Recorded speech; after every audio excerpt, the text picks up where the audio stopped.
We're going to take a closer look now at gang warfare in Haiti, which has rocked the struggling nation for years, displacing over 700,000 Haitians. The United Nations Security Council met today to discuss the violence and whether to upgrade a police mission deployed earlier this year to a peacekeeping operation, as the chaos and street warfare has reached a new and terrible level. Despite that multinational security mission that deployed in June to try and restore some order, large parts of the capital remain under gang control, and violence is endemic.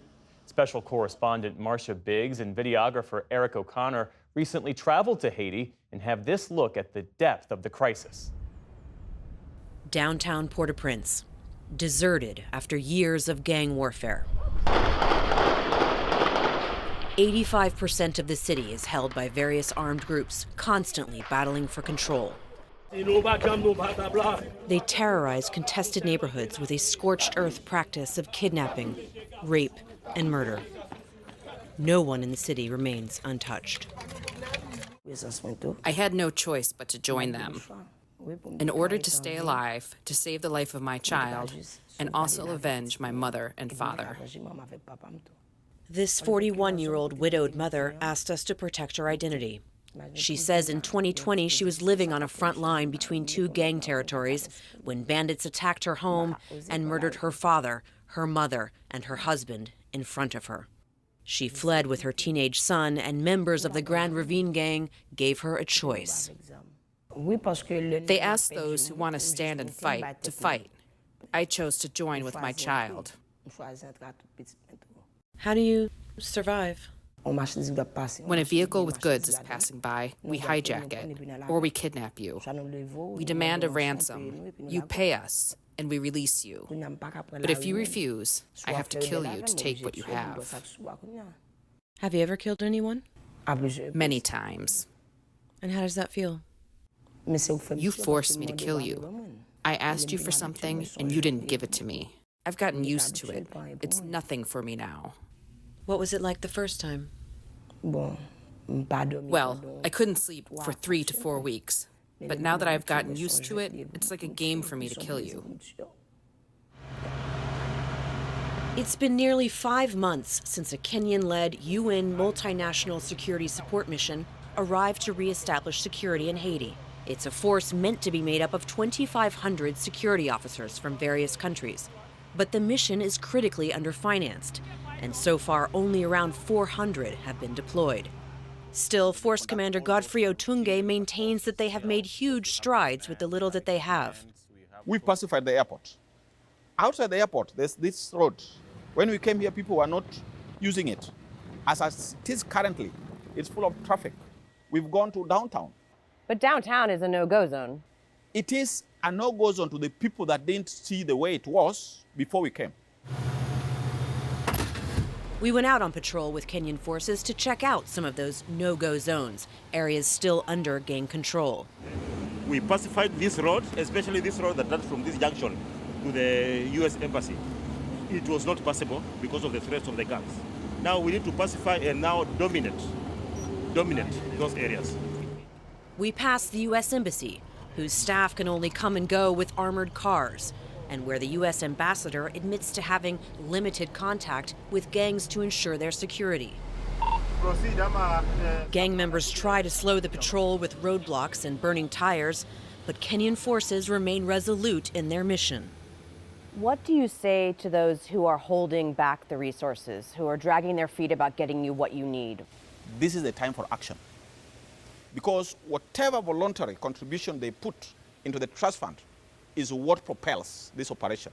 So once we get all those in terms of air support, maritime capability, personnel, the equipment that we requested, it will be fireworks because I know where I want to go.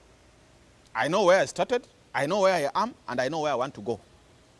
One place the mission still hasn't gone is Cité Soleil, where gangs were born decades ago. We were able to access it with the nonprofit organization Way to Health, which provides medical care and food to children there with the tacit permission of the GPEP gang. We're in a tap-tap, which is basically a pickup truck that's covered. It's a lot safer for us to be in a tap-tap than to be in our own car because members of the GPEP gang know this tap-tap. We crossed the front line between the G9 and GPEP gangs, nicknamed the Death Crossroads. Last year, G9 blocked all other roads to the GPEP territory and raped or murdered anyone who tried to get out. Once in GPEP territory, we switched to motorcycles because a river of sewage and garbage makes the road impassable for cars. A physical reminder to all how forgotten this neighborhood is. We arrive at Weta Health's makeshift clinic for sick, malnourished children and their mothers, victims of poverty and non-existent health care. This baby likely has typhoid. Her mother was killed, so she's being cared for by her aunt, who says she does the best she can. Sometimes when the baby cries, I don't have enough money to feed her, so I beg in the street. We sleep in the public square. The people here are really struggling. They say they have no services, no electricity, no water, no schools, no hospitals. This area has been attacked many, many times. Everyone here has been a victim. At every turn are footprints of homes burned down, now marked by string. Bullet holes puncture all remaining facades. Remnants of horrific battles that took place between G9 and GPEP. I lost 2 brothers during the war. We found the body of one of them, the other one was burned. People had no choice but to try to escape in the ocean. But many people died because they didn't know how to swim. Many children died that day. During one of those attacks, 7 men stormed into Pierre-Aline Jules' home. She was raped along with her mother and her niece. They had balaclavas. They were hooded. I could only see their eyes. I was really sad. I was crying a lot. But thank God they didn't kill me. When she showed up at the Weta Health clinic last year, she was a shell of herself.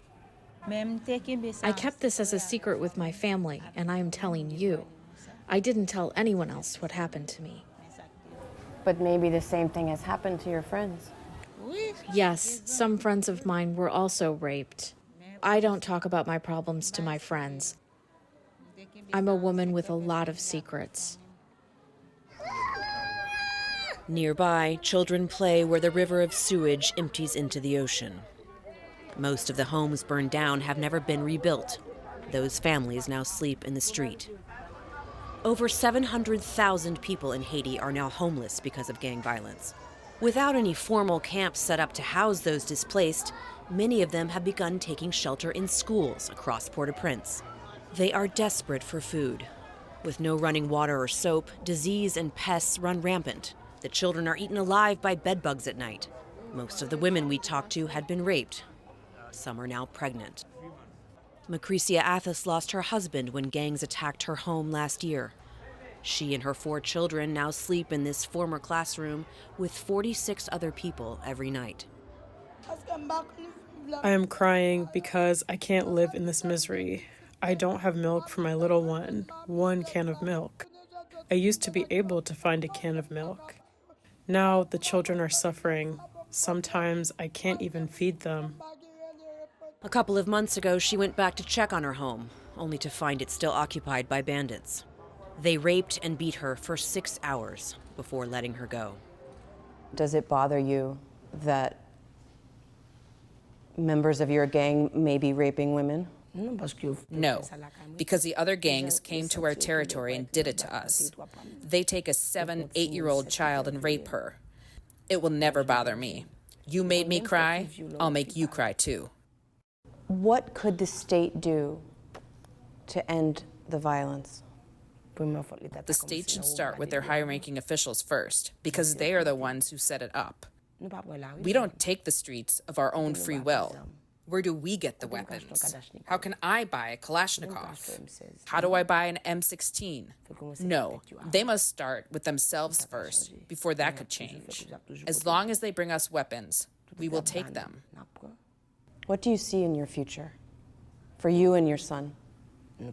We will not surrender ourselves to the state. If we fall together.